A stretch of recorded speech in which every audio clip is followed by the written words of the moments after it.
Good afternoon. So I'm very pleased to be here with Dr. Petriat. So I am Catherine Thomas. I am Counselor for Culture and Cooperation at the French Embassy in Riyadh, Saudi Arabia. And I'm very pleased to welcome you today for this conference organized by the CEFREPA, the French Center for the Arabian Peninsula, based in Kuwait. So this conference will be given today by Dr. Philippe Petriat, who is Assistant Professor of Modern History at Panthéon-Sorbonne-University in Paris, and also a researcher at the CEFREPA in Kuwait. So during his lecture, Dr. Petriat will address the fascinating topic of the history of oil in Saudi Arabia, as it has been experienced in societies of the Arabian Peninsula and discussed by Arab experts, leaders, intellectuals, but also ordinary people. So this is all the more interesting since the story of oil has rarely been told from Arab points of view. And this is very illuminating to understand the Arab history and the Arab world in the 20th and 21st century. Mr. Dr. Petriat, who is the author of several books on the Arabian Peninsula and oil, such as Au pays de l'or noir, une histoire arabe du pétrole, which could be translated by in the whole country history, Arab history of oil, published in 2021. We'll give you this conference from this very rich and illuminating perspective. So now I will leave the floor to Dr. Petriat, whom I warmly thank for this lecture today, and I wish you a great time and an excellent conference with him. Thank you very much, Dr. Petriat. The floor is yours. Thank you, Dr. Le Thomas, for these kind words of introduction. And first of all, I would like to apologize from Kuwait if my screen or my words are not getting to you, because we are experimenting slight problems of internet and connection in the last few days in Kuwait. So I apologize, and if something is happening, just have a rest and stay tuned, as they say on the BBC channel.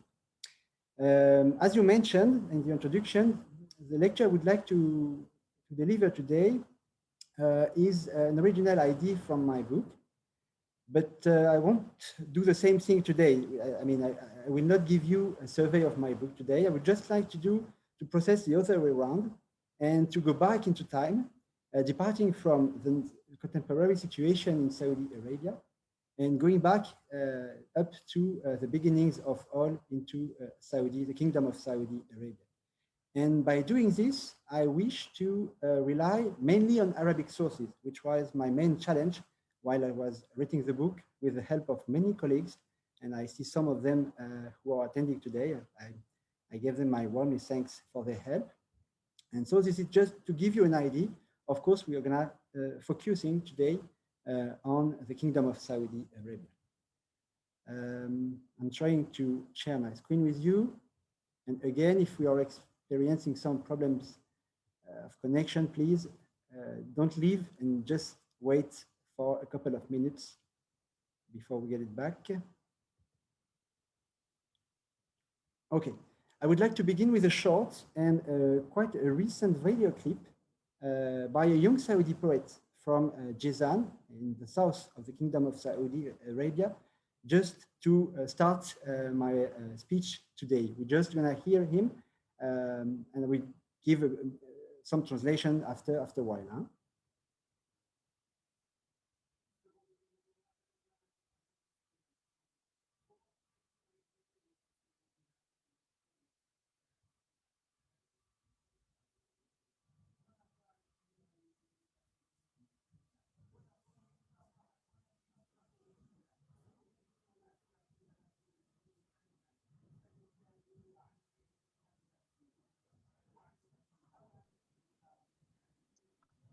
I'm sorry, Dr. Petriat, we don't hear the video. You don't have the, okay. How does it work? Well, at least if you can read, and I will give you a slight translation after. Sorry for these problems.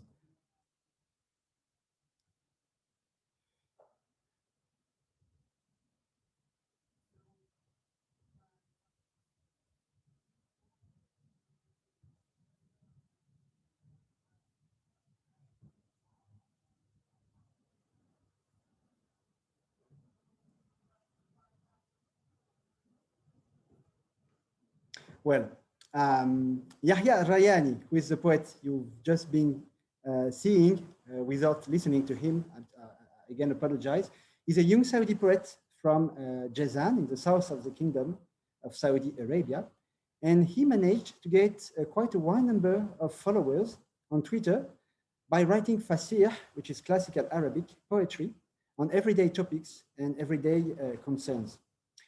Actually, he in November 2019, he got quite a huge number of followers when he wrote a poem about the hardships he endured while his flight was being delayed between Najran and Riyadh. And the public relations officer of the company, the airline company, replied by another fasih poem, which is a classical Arabic poem, thereby establishing a kind of discussion that was followed by more than 200,000 Saudi nationals. Here, on the occasion of the National Day in Saudi Arabia, Yom al-Watani, on the 23rd of September 2020, the everyday topic he is addressing is oil, or to be more precise, the Saudi without oil, or not being concerned by oil. Saudi قبل كل شيء قبل النفط وقبل البترول. And he actually associated the two words for oil in Arabic, which is the Arabic naft and the Arabicized petrol. Well, even if you do not understand, and if you have not heard the poem, you have probably noticed two main features in this poetic video. The first is that the poem is glorifying the Saudi nation and its founders, and above all, of course, King Abdulaziz, by mentioning its endurance, its resistance through the challenges of history in classical, but nonetheless very accessible Arabic. And indeed, Yahya Rayani makes a point of reciting poetry for a large Arab audience, both in the kingdom and in the whole Arab world. The second feature I would like to emphasize today in this poetry is that it is also providing an enthusiastic and multifaceted image of the country itself by celebrating its different regional components in the Saudi nation. We are departing from the Ahsa and its oasis, Jazan, Asir, and its watered landscapes, to which he devotes quite a long time, actually. It's his original home. And we are going into the whole country through Al-Jawf, Ha'il, Tabuk, Al-Qasim, and of course, eventually finishing in Medina and Mecca. But there is a conspicuous absence in this video, you may have noticed. It is oil, something everyone, at least me, maybe some of you, would have waited for when listening to an introduction to Saudi history, and even into a poem about Saudi history. Actually, Saudi poetry offers quite a lot of poems dealing with oil. And I'm only mentioning some of them in my book. To give only another example with Yahya Rayani, another famous poet in Saudi Arabia, he's also from Jazan, is Abd al-Wahid al-Zahrani, who wrote another poem entitled ما علينا من البترول واللي سارح بسمه. And he wrote other poems dealing with oil and topics such as oil prices in the 2010s, at the beginning of our century. And yet, al-Zahrani poems, as Rayani's poems, convey a very ambiguous stance on oil.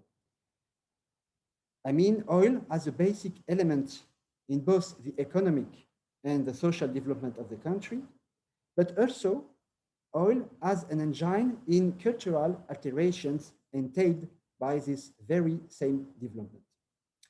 The first clue to solve this puzzling situation and the ambiguous position about oil, I think, is to bear in mind the specific context first that these poets and the Saudi society around them are living in today.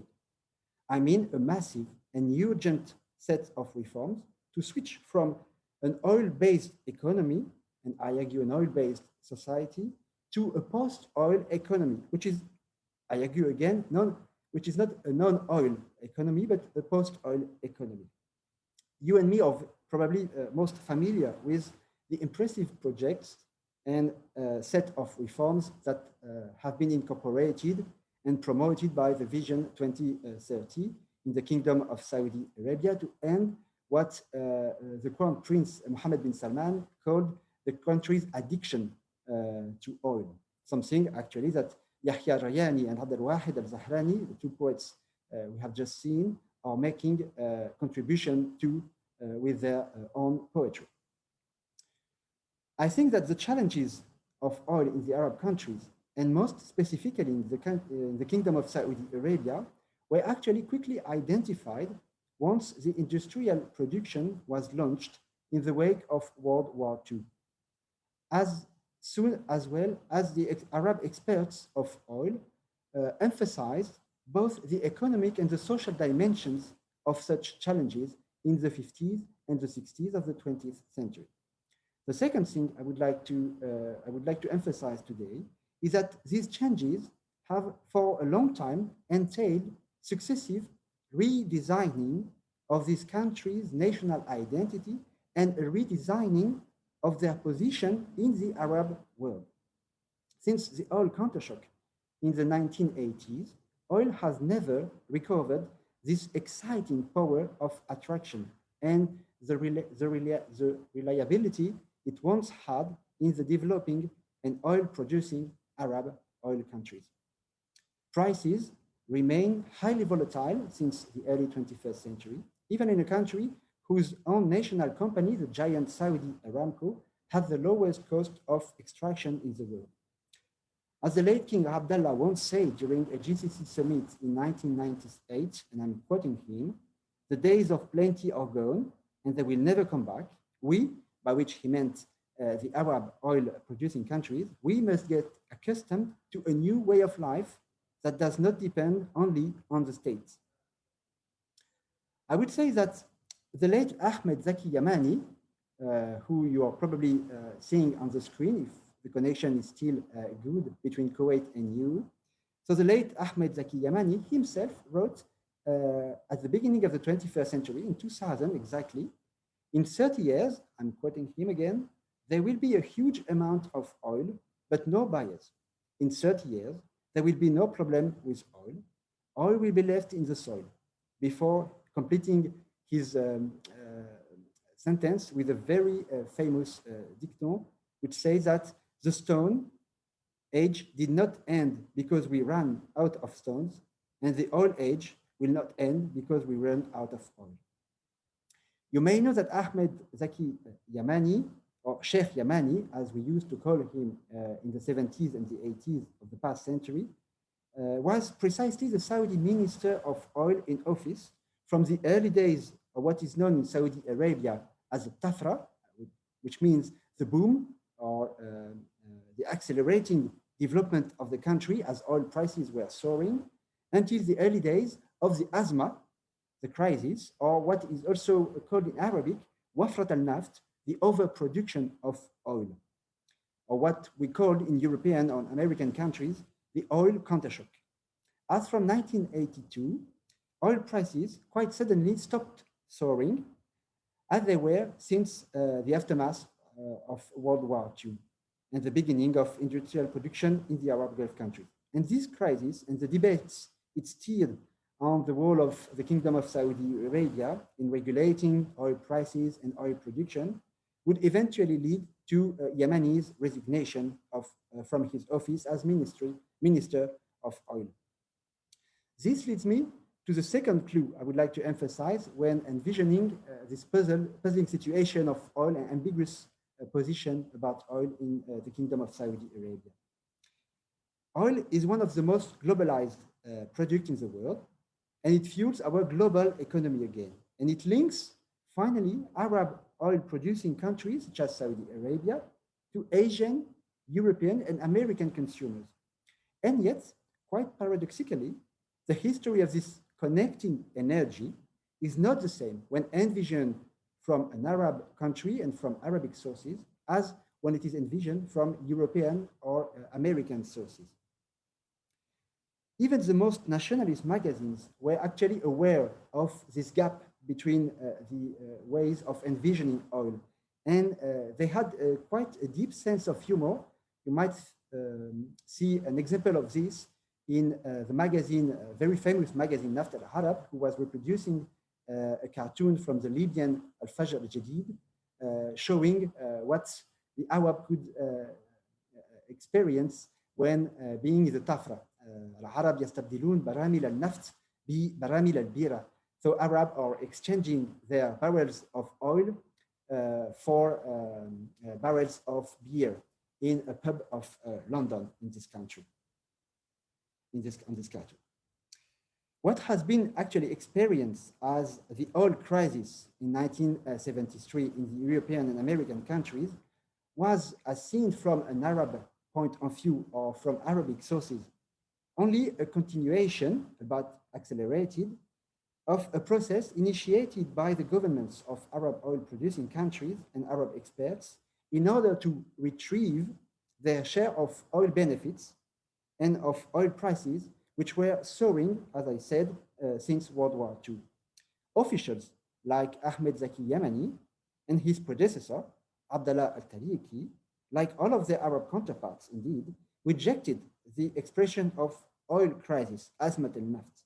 Like their fellow countrymen, Arab officials and experts of oil were fully aware of their image in the consumer countries of Europe and America as owners of petrodollars, buying cheaply what was going even more expensive for European ordinary citizens and something as ordinary as beer. Al-Tariki, Yamani, and their counterparts argued in 1973 that speaking of an oil crisis, as the American and European governments used to do, amounted to shift to the Arab countries the responsibility for a trend that was both global and resulting mainly from American, they argue, and European national energy policies on the one hand, and they argue it was also a step, an additional step in an adjustment of prices that had long been too long undervaluated in the Arab countries. To understand this, I would like to go through two steps.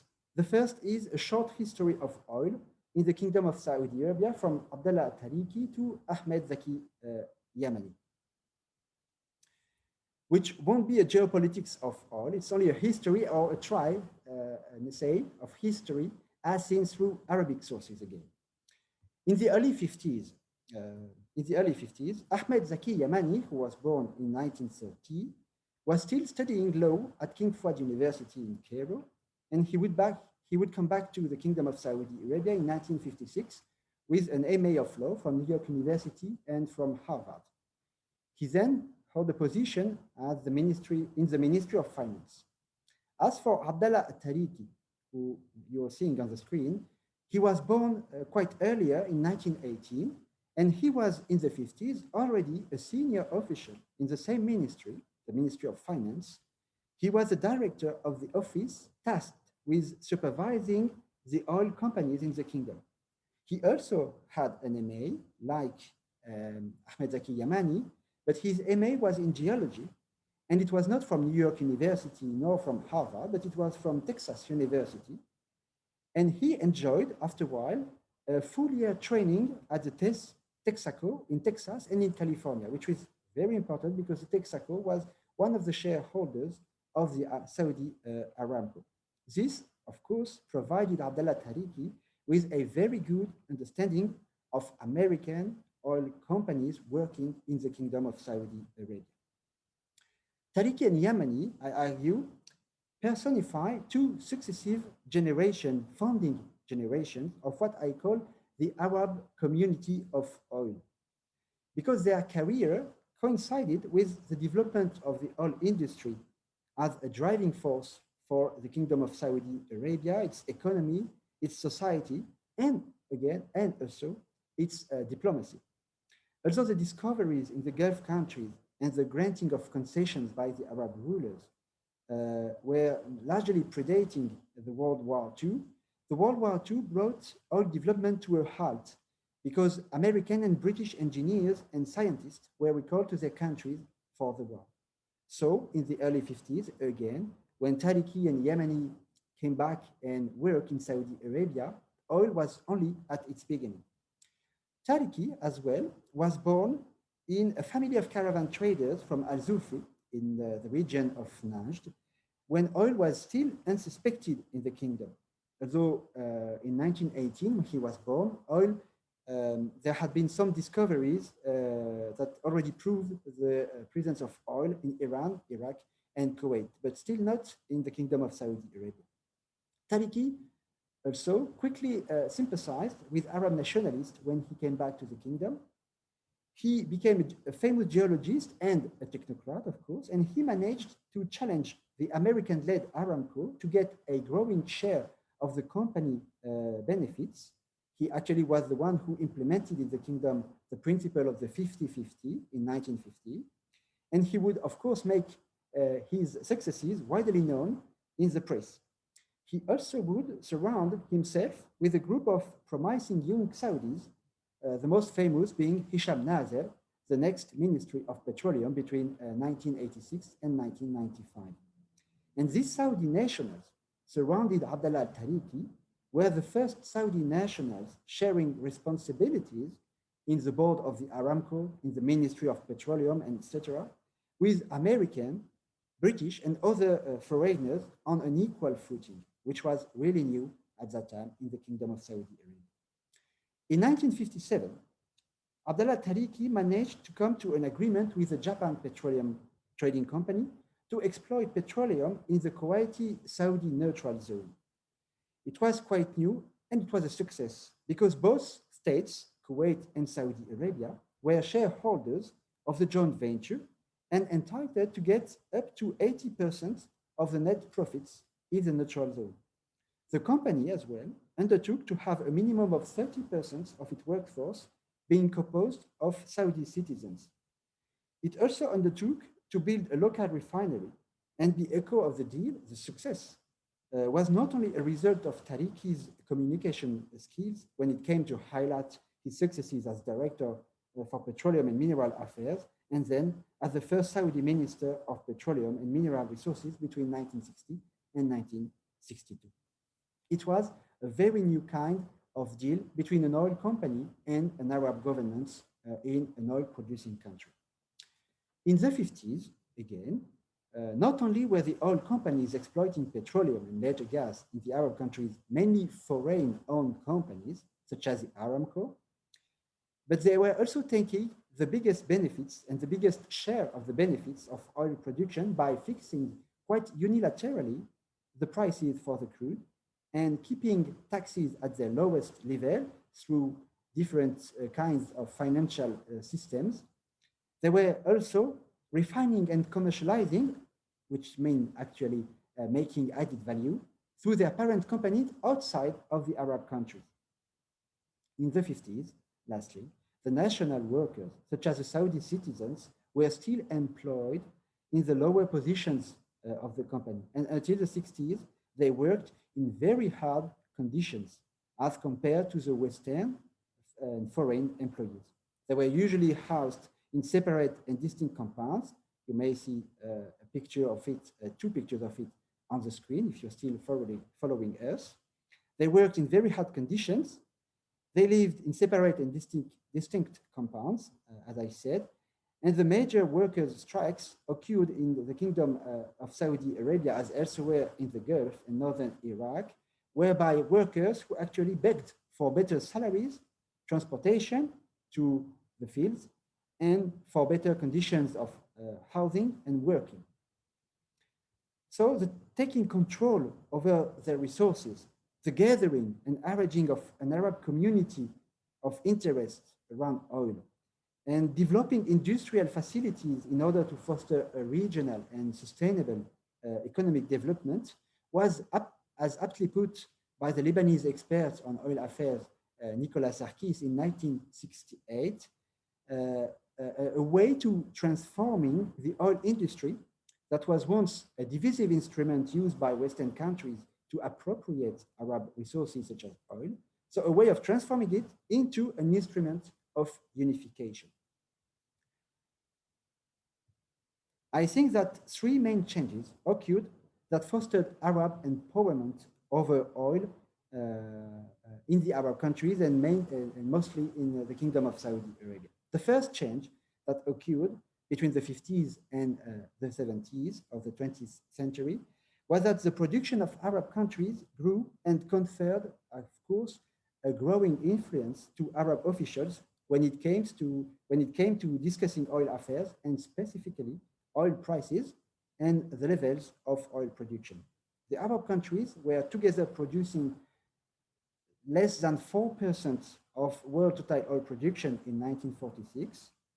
They were producing 9% of the total world oil production in 1950, more than 20% in 1960, and more than 22% in the 70s. The completion of pipelines running from the Gulf to the Mediterranean through Syria, Jordan, and Palestine on the one hand, and the growing amounts of Arab immigrants to oil-producing countries employed in the field on the other hand, made of oil an Arab affair, which gathered producing and non-producing countries such as Syria, Jordan, and Palestine, through which the pipeline were running, into a mutual dependence when economic development was at stake. As a minister until 1962 again, and then as one of the most famous Arab consultants on Arab oil affairs, Abdallah Tariki persistently stressed the importance of concerted efforts by Arab countries to challenge first the foreign companies' control over oil prices and again also on the levels of production. He was also stressing the importance of concerted efforts to build what he called with other Arab experts an industrial economy benefiting to both producing and non-producing oil countries. At least this is what we can read in the many articles, lectures, and the interviews he gave to his own magazine, Naft al-Harab, whose motto was, Naft al-Harab, lil Harab, the Arab oil is for Arabs. The second change that occurred between the 50s and the 70s was that oil affairs were discussed in summits and congresses, gathering Arab oil experts and technocrats from the Kingdom of Saudi Arabia, but also from Kuwait, from Iraq, Algeria, and Egypt. And those gatherings were gradually institutionalized by people like Abdallah al-Tariki. You may have heard about the first Arab Petroleum Congress that happened and that was held in Cairo in 1959, of which we have an image on the screen, and that was held every 2 or 3 years after a while in Arab capitals. Of course, you know the OPEC, the Organization of Petroleum Exporting Countries, that was founded in Baghdad in 1960, and in which creation Tariki was actually playing a leading role with his counterparts, Venezuelan counterparts, Juan Pablo Pérez Alfonso. There was also the Arab Organization for Petroleum Exporting Countries, which was founded in 1968, and then a series of organizations, summits, congresses that brought and would bring every year Arab experts, Arab ministers, and Arab businessmen about oil affairs. At the workers' level, which I'm greatly interested in my book, nationals and Arab immigrants working and living together in the compounds or in the fields, as we have seen, were actually separated from the American and the British or the foreigners They had their own camps. They shared a similar experience of working and of living in hard and tough conditions. And they actually shared as well the experience of strikes in the 50s and until the late 60s as other forms of mobilization. This, I think, paves the way for the preeminence of Arab nationalism in the fields from the Kingdom of Saudi Arabia to Algeria. It provided as well many occasions for discussions, debates on the workers' level or on the minister level, debates about oil affairs, debates about the relation with oil companies, debates about regional economic development. It also fostered a true sense of belonging to an Arab community of oil that faced the same challenges: the urgency of economic development, the need to curb the foreign companies' control over resources. And albeit with different methods of dealing with these challenges, they all concurred on this urgency. In the mid-60s of the 20th century, Abdallah Tariki was, for example, a staunch support of the nationalization of the oil companies, which was an option that was being considered at that time by the governments of Algeria, Iraq, and after 1969, of course, the government of Libya. While his successor, Ahmed Zaki Yamani, was mostly contemplating the method and the strategy of participation. We may speak about it later. And yet, in spite of these differences between the countries and in the methods of dealing with oil affairs and dealing with oil companies, I argue that there was still an Arab community gathering what we used to call the revolutionary camp and the conservative or the moderate camp. On the screen, I think, if you're still following us, still tuned, despite of the problem of connection from Kuwait, you can see the King Faisal, President Boumediene, and the manager of the Sonatrach, the Algerian oil company, in 1970 on the field of Arzew in Algeria, main field for gas production at that time. And they were actually inaugurating a new plant of ammonia. At that time, gas and oil were seen as instruments in fostering the development of industrial facilities, of course. It was also happening on the very date of the 5th year of what was called in Algeria the revolutionary correction, al-Tashih al-Sawri, by which I mean that Algeria, Iraq, and Libya nationalized the oil industry between 1960 and 1973, but they did so with the help of what we used to call in the European countries the conservative of the moderate camp, Kingdom of Saudi Arabia, Kuwait, and the other Gulf countries. King Faisal was actually delivering his visit and his speech at a time when Algeria was still entangled in tough discussions with the French oil company. And King Faisal made his visit to support Algeria just a few months before Algeria would finally and eventually declare the nationalization of its oil industry in 1971. So both the revolutionary and the moderate camp concurred on the necessity of depriving foreign companies of their power to fix crude prices unilaterally and of their power of keeping those prices as low as possible. So the decisions made public by Yemeni and his counterparts in October 1973 to raise oil prices without consulting the foreign companies was, from their own vantage, only an additional step in the ones of negotiations launched in the 50s. It was also an additional step in a long process of empowerment by the Arab countries since World War II, which led eventually to the successful nationalization of the oil industries in Algeria, in Iraq, and Libya between 1971 and 1973, and somewhat later in Kuwait, and finally in Saudi Arabia as soon as 1980. In a nutshell, we could say that it was the completion of a long process of decolonization. To end my speech today, I would like to emphasize the second point, which is the very ambiguous image of oil.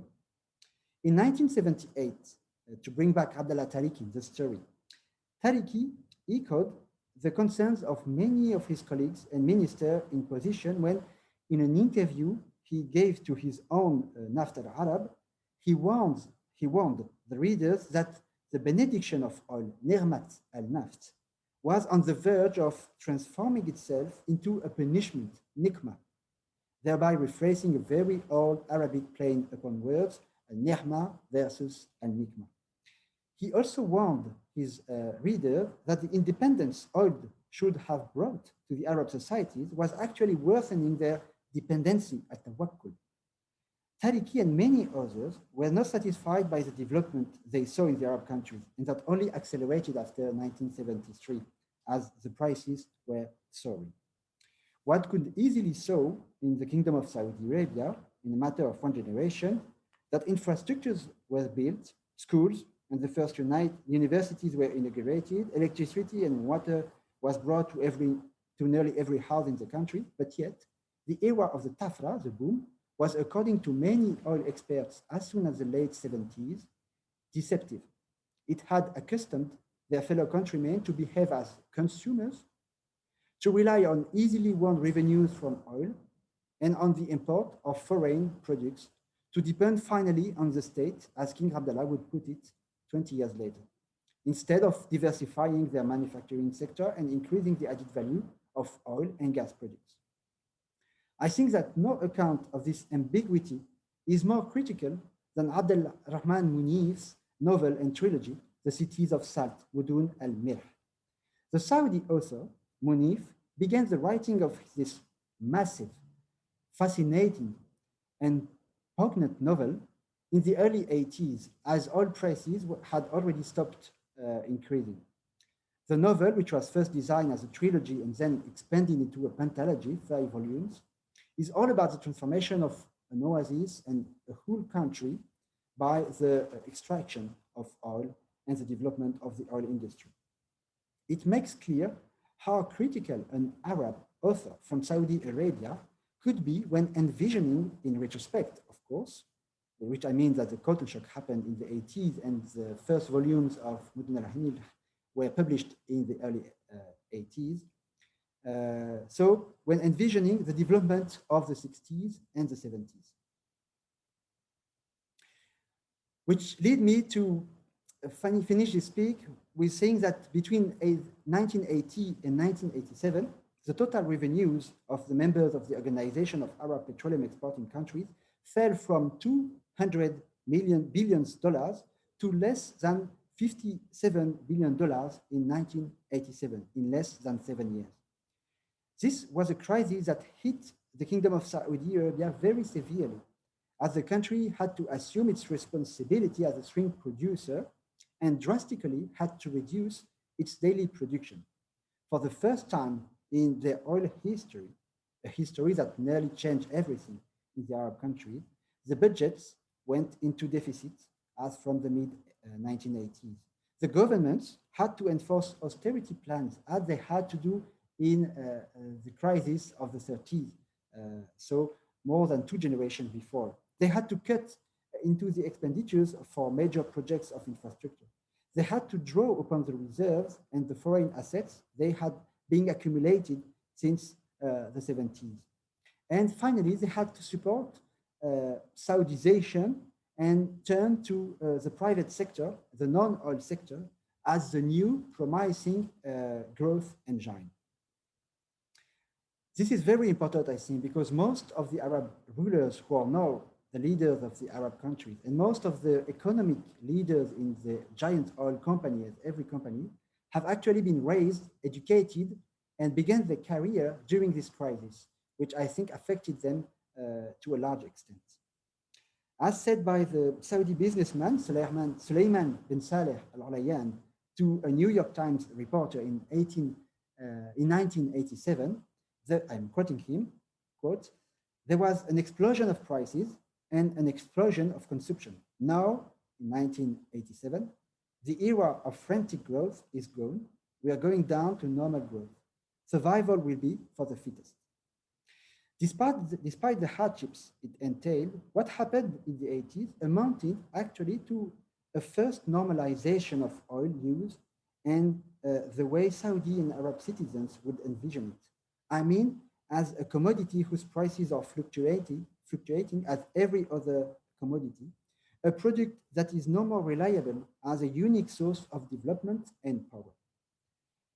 Indeed, when Munif described this change and the challenges it entailed, he was not only a critical novelist. He had worked as an expert in oil economics, which was not famous in the career of Al-Munif. And he worked at the Syrian Ministry of Oil between the 60s and the 70s, and then in Iraq. And he published several essays on oil affairs in the Arab countries before he devoted himself to literature. As a conclusion, I spoke too much, I think, yes, for 30 minutes, 35 minutes. And for a change, I would like to let you read a short excerpt of Munif's novel, an excerpt from the trilogy second part, The Trench, Al-Ukhdud.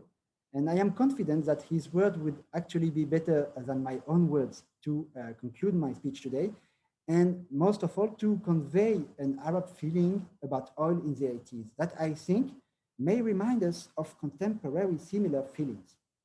So I let you read for a couple of minutes before taking your question if you do have some, because I think that this excerpt, you can read as I'm closing my word and my speech, makes clear how the sons of the Tafra or son of the boom could look at their country romanticized pre-oil past with nostalgia. It makes clear as well the fundamental ambiguity in the ways of envisioning oil history, a non-reliable, very unequal among Arab states, deceptive, but nonetheless powerful and unique engine of development. I think it also makes clear, finally, how one could opt for literature to speak about oil challenges. I think you can remember Yahya Rayani, whom I mentioned at the beginning of my talk, is now doing today when speaking about Saudi Arabia without or before or not being concerned with the change in oil affairs. Thank you very much. I hope the connection was good enough so that you can hear me. And I am available for every question, commentaries, critiques you may have.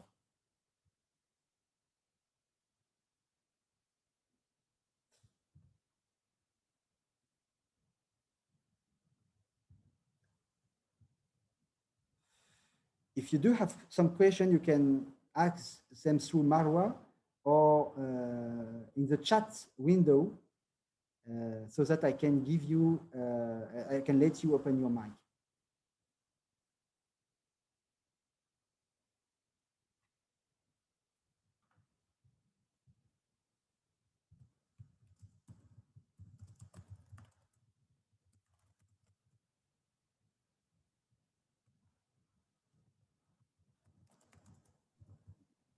Yes, we hear you, Dr. Petriat. Okay, thank you.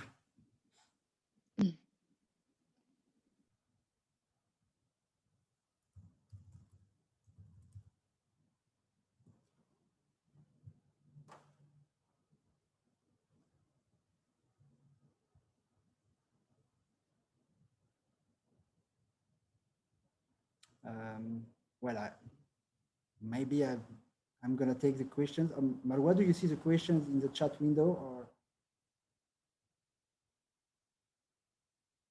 okay, we have a first question, which is, how would you describe the evolution of oil from the 50s until the creation of the OPEC?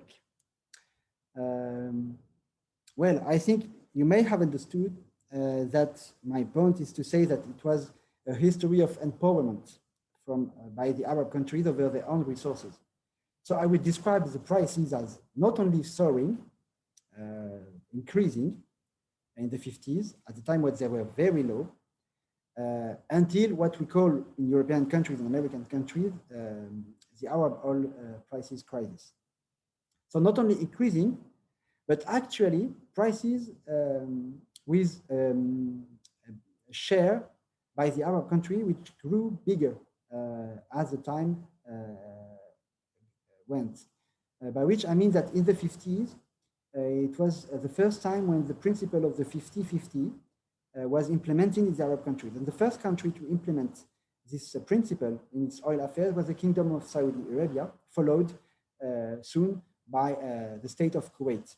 And Tariqi, which I mentioned several times today, was playing a leading role in implementing this decision, which is the division of the net benefits of an oil company, 50% going to the oil company, which was in the 50s, mainly foreign-owned companies, and the remaining 50% of the net benefits going to the state who gave the concession for exploiting oil.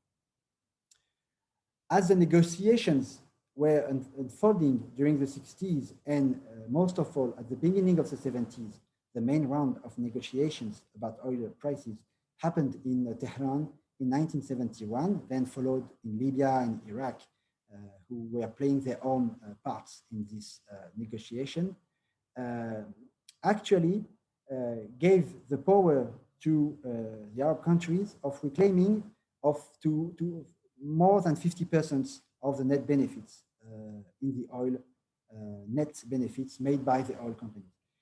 It was very complex to calculate the net benefits, and Abdallah Tariqi had to surround himself with a big number of young Saudis trained at finance, law, to understand how the companies were calculating the net benefits. Of course, the company were trying to have the lowest prices and the lowest benefits, official benefits, in order to deliver the lowest share to the Arab governments. And it was a huge task by Tariqi, but by his other counterparts in Iraq, in Libya, in Kuwait, and even in the Emirates, to know how to calculate the benefits, how to negotiate with the oil companies, how to challenge their power over oil producers and oil production, which are, of course, two related matters. I don't know if the anonymous participant is okay with my reply, or if he wants me to develop this. There is another question by Real de Rocher. Maybe I will give you the floor so that you can ask your question. I don't know if you can hear me. You can open your mic and ask your question if you still have one.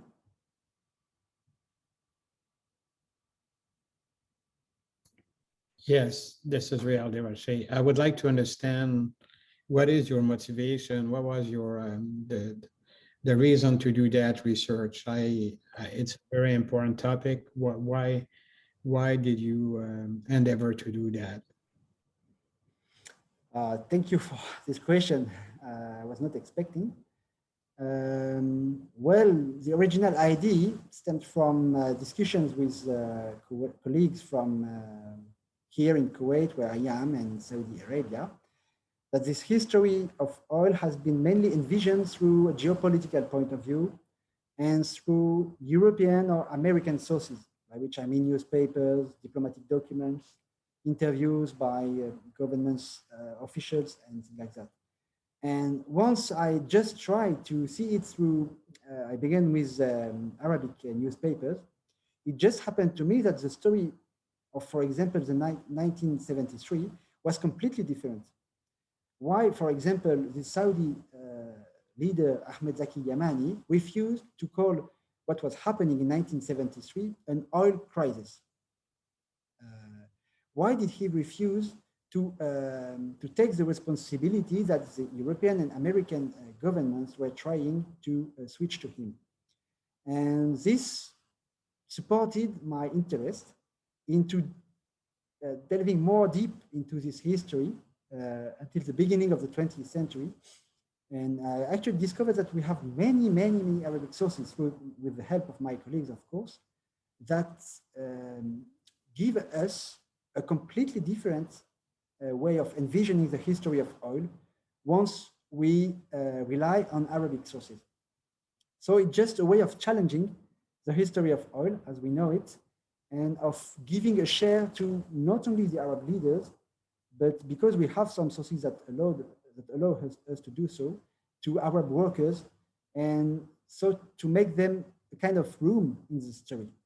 I don't know if I answer your question. You can tell me no or yes in the window, the chat.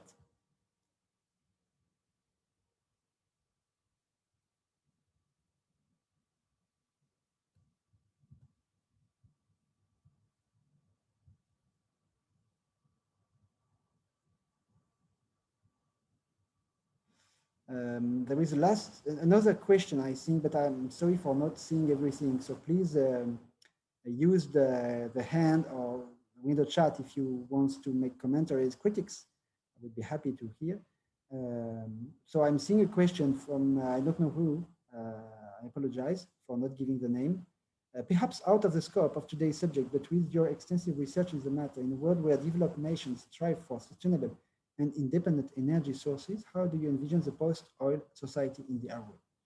Well, I'm not an economist nor a specialist of oil affairs, as I said at the beginning of my talk. I'm just a historian working with his colleagues.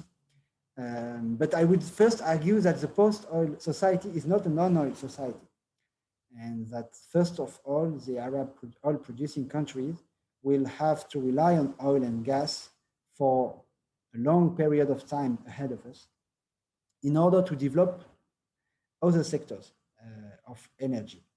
The second thing is that, as I mentioned in my talk, the concern for post-oil and not non-oil is not totally new. And this is what I try to do today by comparing the current situation in Saudi Arabia and elsewhere in the Arab world with the situation as it was at the end of the 70s, at the beginning of the 80s of the 20th century, that these challenges were actually clearly made conscious, and I mean, the leaders, the experts were conscious of these challenges when they supported, for example, projects for developing regional industries or trans-border refineries, multinational company for shipping oil, as it still exists in the Gulf, but I don't think they have more than 3 ships now, and it's not working very well. But well, they did develop many projects at the end of the 70s and most of all during the 80s, during the crisis,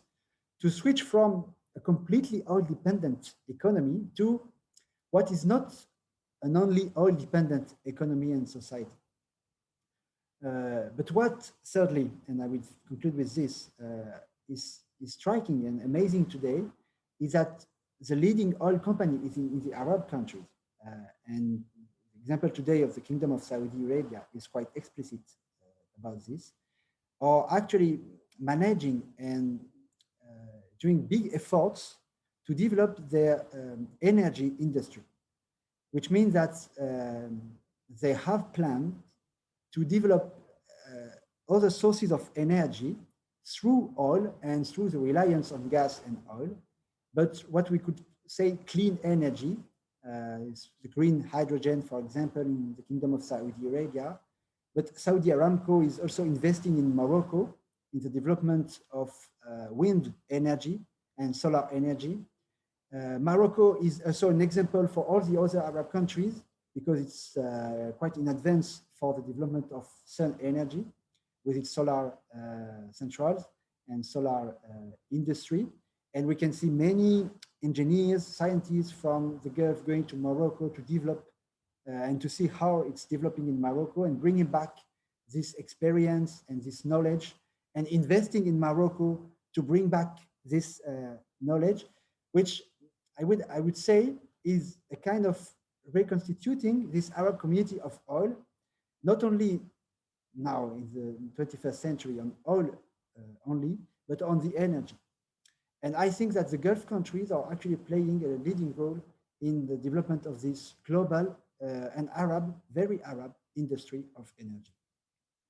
I don't know if I answer correctly to the question.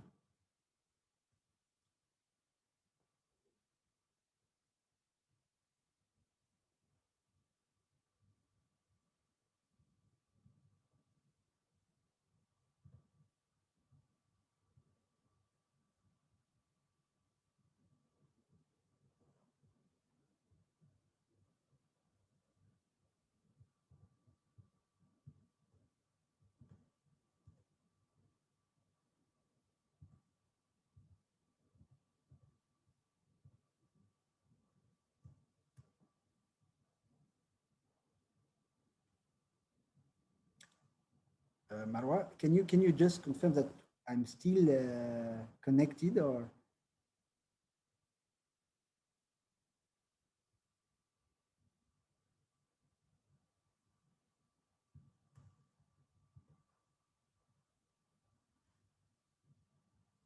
Don't know if the connection is still running.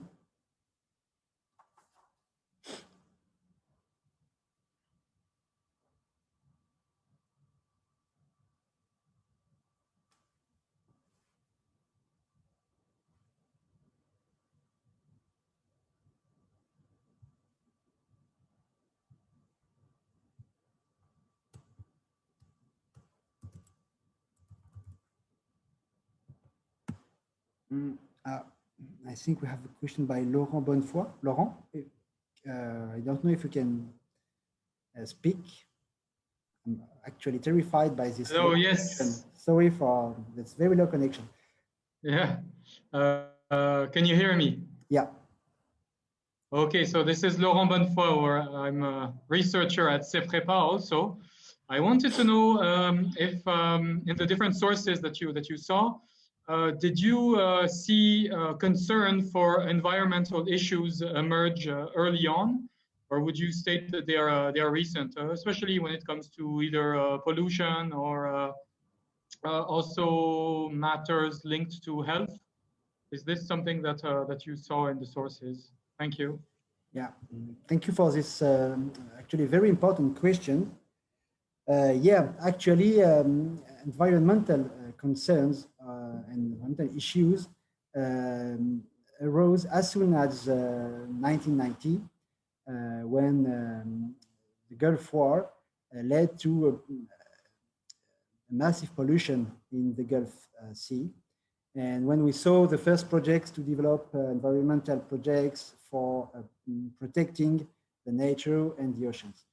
But what I would argue is that we are mainly seeing it now with the debates about environmental change and the challenges of environmental change for the oil companies, which is something they are taking very seriously, because as you know, of course, because you are in Oman, the Arab Gulf countries are probably the first to be concerned by the change in the environment, the fact that the level of the sea is gonna rise, that the temperature in the desert, where we have main and big oil and gas infrastructures, will rise, and probably that will lead to adapt these infrastructures to a rise in temperature and to the rise in the level of the sea.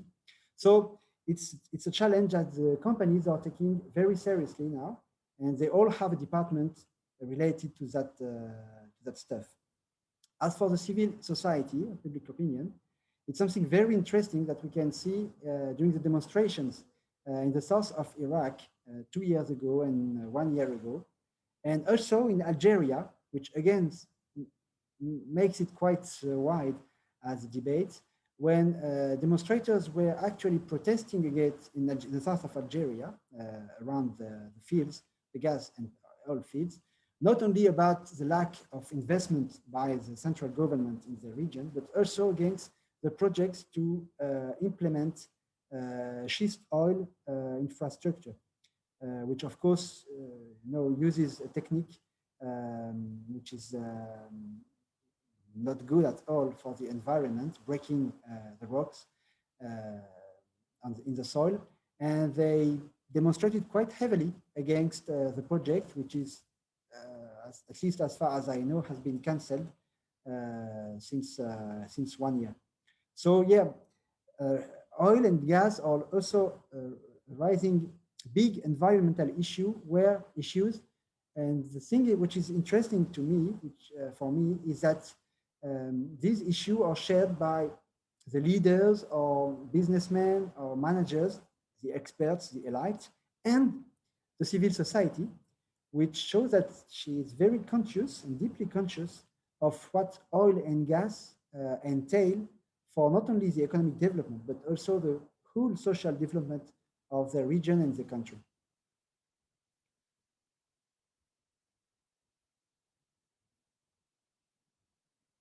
But maybe, Laurent, you wanted me to go deeper into details, or I don't know if my answer is sufficient to you.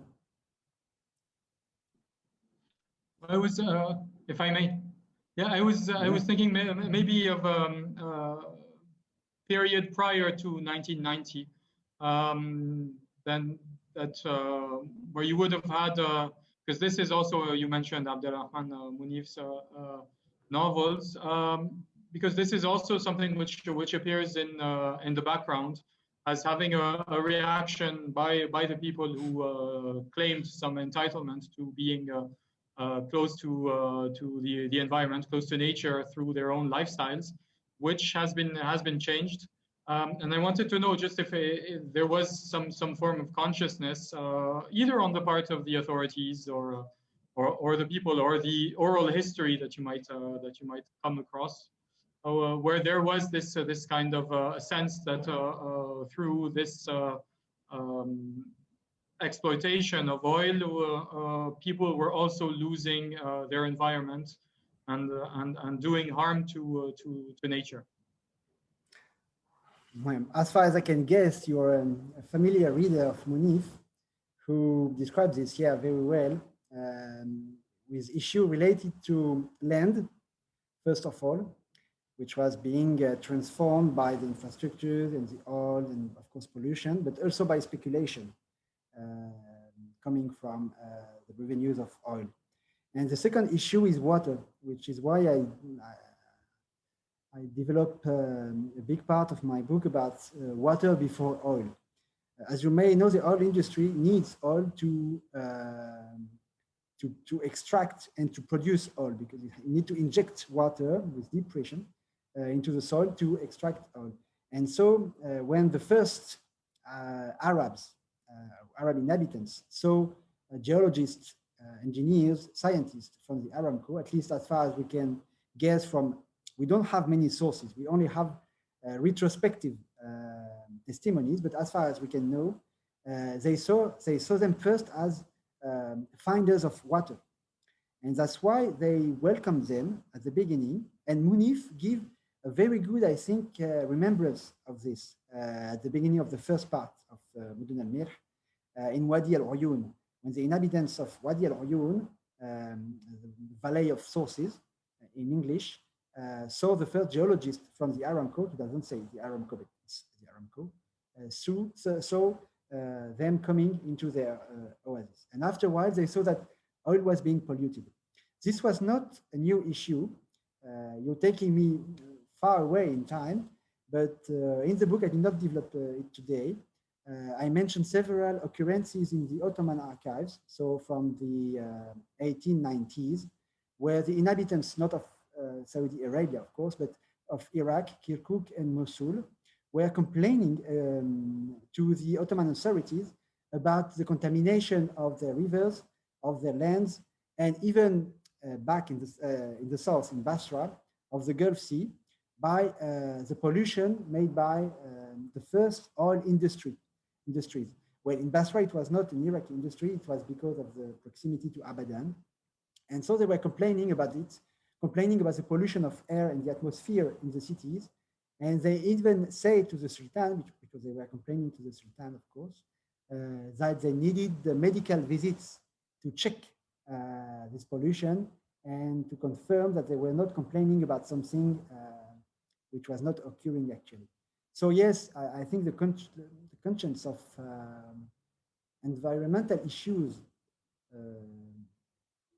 brought by the extraction and the use of oil, even on a low, slight level, as it was in the 1890s in the Ottoman Empire, and what was once the Ottoman Empire in Iraq, were soon to appear.